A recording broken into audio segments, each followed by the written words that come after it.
మొన్న 21వ తారీఖులో మన రాజమండ్రిలో జరిగినటువంటి కల్తీ పాల వ్యవహారం చూస్తే చాలా దారుణమైనటువంటి విషయం.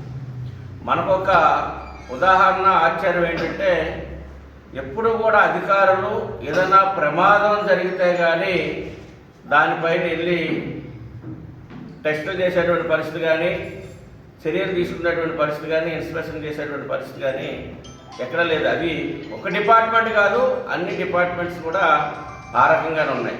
ఈరోజు పాలు కల్తీ జరిగి చాలా దారుణంగా వారు కెమికల్స్ లేదా ఇతర మరి వాటర్ కలిపితే పర్వాలేదు, అనేకమైనటువంటి పౌడర్స్ కలిపి మరి పాలు ఇస్తున్నప్పుడు, సప్లై చేస్తున్నప్పుడు మరి ఎవరైతే ఈ తనిఖీ చేసేటువంటి క్వాలిటీ ఇన్స్పెక్టర్స్ కానీ క్వాలిటీ కంట్రోల్ ఎవరైతే ఉన్నారో వాళ్ళు మామూలుకు అలవాటు పడిపోయి వాళ్ళు ప్రతిరోజు ఇచ్చేటువంటి పాల సంఘాలు ఇచ్చేటువంటి మామూలుకు అలవాటు పడిపోయి ఎక్కడా కూడా తనిఖీలు చేయకుండా మరి వాళ్ళు నిర్లక్ష్యం వైఖరి వల్లనే ఈ రోజున రాష్ట్ర వ్యాప్తంగా అన్ని ప్రాంతాల్లో కూడా ఈ పాలు అనేది కల్తీ జరుగుతూ ఉంది.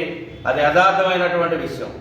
ఎక్కడో ఒక హాస్పిటల్లో జాయిన్ అవ్వగానే, ఒక ప్రాణం కోల్పోగానే అప్పటికప్పుడు వెళ్ళి అకస్మాత్తుగా వెళ్ళి అన్ని ప్రాంతాల్లో దాడులు చేసి మేము ఏదో ఉద్ధరిస్తున్నాం అనేటువంటి చెప్పే అధికారులు ఇవాళ రాష్ట్ర ప్రభుత్వం ఎంతో విలువలతో కూడినటువంటి పరిపాలన అందించాలి, ఎక్కడా కూడా అవినీతి ఉండకూడదు, ఎక్కడ ప్రజలకు అసౌకర్యం కలగకూడదు అనేటువంటి ఉద్దేశంతో రాష్ట్ర ప్రభుత్వం, ముఖ్యమంత్రి చంద్రబాబు నాయుడు గారు, ఉప ముఖ్యమంత్రి పవన్ కళ్యాణ్ గారు అనేక సార్లు సూచన చేసిన కలెక్టర్లకు కానీ, ఐఏఎస్లకు ఐపీఎస్లు కానీ, అధికారులకు కానీ చేసినా కానీ వారి యొక్క సూచనలు కానీ, వారి యొక్క డైరెక్షన్స్ కానీ గాలికి వదిలేసి అధికారులు ఎప్పుడో ప్రమాదం జరిగితే కానీ కళ్ళు తెరిసేటువంటి పరిస్థితి లేకుండా ఈ రోజున రాష్ట్రంలో ఉంది.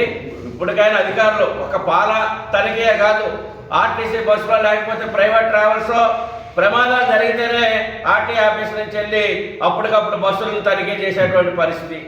ఎక్కడ అవినీతి జరిగితేనే ఏసీపీ వాళ్ళు కూడా ఎవరో ఒకరు పట్టుకుంటూ తప్పించి నిరంతరం అవినీతి మయంలో కూలిపోయినటువంటి అధికార యంత్రాంగం ఎవరైతే కొంతమంది ఉన్నారో నిరంతరం కూడా జీతాలు తీసుకుంటున్నాం. మన బాధ్యతను మనం నిర్వహించాలి. ప్రతిరోజు ప్రతి నెల మొత్తం కూడా కొన్ని మనం తనిఖీలు చేయాలి. ప్రతి డిపార్ట్మెంట్లో కూడా ఉన్నటువంటి వాళ్ళకు ఉన్నటువంటి క్వాలిటీ కంట్రోల్స్ కానివ్వండి, ఆర్టీఐలు కానివ్వండి, అనేక డిపార్ట్మెంట్స్లో నిర్లక్ష్యంగా జీతం తీసుకుంటాం, ఆఫీసులో కూర్చుంటాం, మామూలుగా అలవాటు పడతాం, నెలవారీ మామూలు తీసుకొని వారి యొక్క బాధ్యతని విస్మరించి ఈరోజు ఉండటం కారణంగా ఈ రోజున అక్కడ 6-7 మంది హాస్పిటల్లో చనిపోయే పరిస్థితి రావడం కానివ్వండి,